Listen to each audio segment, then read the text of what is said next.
नमः शिवाय। ओम नमः शिवाय। नमस्कार, बहुत बहुत अभिनंदन। दर्शकों, आज का विषय है कि द्वादश भाव में 12वें भाव में शुक्र का क्या फल होता है। जैसे कि आप जानते हैं कि जो द्वादश भाव होता है वो व्यय का भाव होता है, एक्सपेंसेस का भाव होता है। इसके साथ ही विदेश का भी भाव 12वां भाव होता है।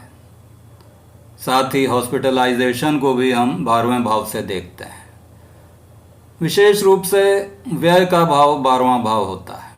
विभिन्न प्रकार के जो व्यय हैं उनको हम 12वें भाव से देखते हैं।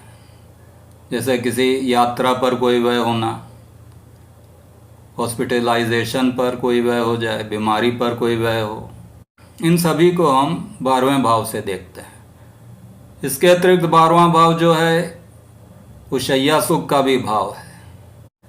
जो भी विभिन्न प्रकार के भोग हैं उनका भी भाव 12वां भाव है। मोक्ष को भी हम 12वें भाव से देखते हैं।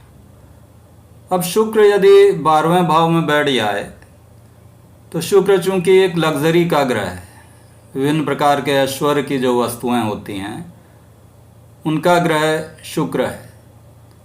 और शुक्र से ही हम ये देखते हैं कि किसी व्यक्ति के पास कितने भौतिक सुख होंगे। जो भौतिक सुख हैं वो उस व्यक्ति को मिलेंगे या नहीं, ये हम शुक्र की स्थिति के अनुसार देखते हैं।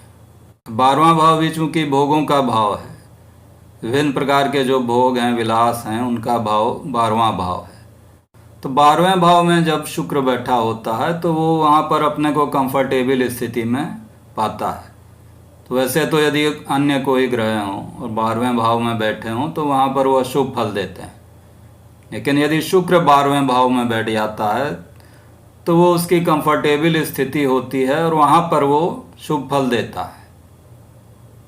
अब शुभ फल किस प्रकार का होगा कि व्यक्ति जो है वो भौतिक वस्तुओं पर धन को खर्च करेगा। विभिन्न प्रकार के जो लग्जरी आइटम हैं उन पर उसका व्यय होगा।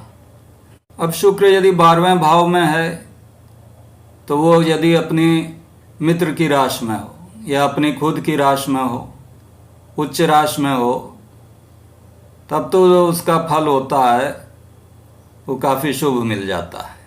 अब जैसे यहाँ पर वृश्चिक लग्न की कुंडली है तो यहाँ 12वें भाव में तुला राशि हुई। और तुला राशि में यदि शुक्र बैठा होगा, अर्थात अपनी राशि में बैठा होगा वृश्चिक लग्न की कुंडली में, तो यहाँ पर शुक्र सप्तम भाव का स्वामी बनता है।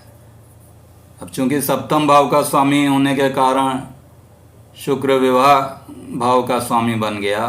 और वैसे भी शुक्र जो है वो दाम्पत्य सुख का कारक ग्रह है। तो यदि वृश्चिक लग्न की कुंडली में शुक्र 12वें भाव में बैठा होगा अपनी राशि में तुला में, तो यहाँ पर यह दिखाएगा कि जो सप्तम भाव से संबंधित फल हैं वो उसको शुभ फल मिलेंगे। अर्थात जो पत्नी होगी या पति होगा उसका स्टेटस अच्छा होगा, अच्छी नौकरी उसको मिल सकती है, प्रोफेशन उसका अच्छा होगा, उसकी आर्थिक स्थिति अच्छी होगी, भौतिक सुख उसके पास होंगे। तो इस प्रकार यदि अपनी खुद की राशि में बैठा हो या उच्च राशि में बैठा हो शुक्र, तो वहाँ वो शुभ फल देता है। अब इसमें हमको ये भी देखना पड़ेगा कि शुक्र किस ग्रह के द्वारा दृष्ट है। यदि शुभ ग्रह के द्वारा दृष्ट है, जैसे वृश्चिक लग्न की कुंडली है तो उसमें बृहस्पति एक शुभ ग्रह बनता है। तो यदि वृश्चिक लग्न की कुंडली में शुक्र जो 12वें भाव में बैठा अगर बृहस्पति के द्वारा देखा जाए तो यहाँ पर शुक्र काफ़ी शुभ फल देगा।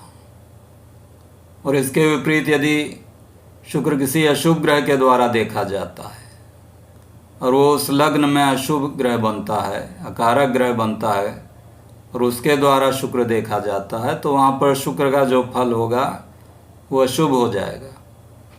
अब यह अशुभ फल इस प्रकार से भी हो सकता है कि शुक्र चूंकि व्यय भाव में बैठा है तो वहाँ पर वो अत्यधिक व्यय करे, खर्चे पर उसका कोई कंट्रोल ना हो, जो उसके खर्चे हों वो अनैतिक काम में भी हो सकते हैं।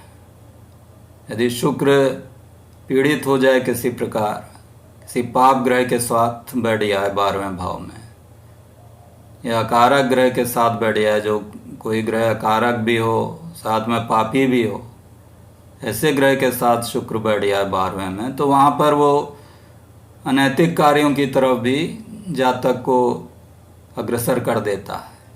अब चूंकि 12वां भाव विदेश का है, तो यदि शुक्र शुभ ग्रह के द्वारा देखा जा रहा है तो विदेश में सफलता दे सकता है, विदेश में उसको भौतिक सुखों की प्राप्ति होगी, वहाँ उसका करियर बनेगा।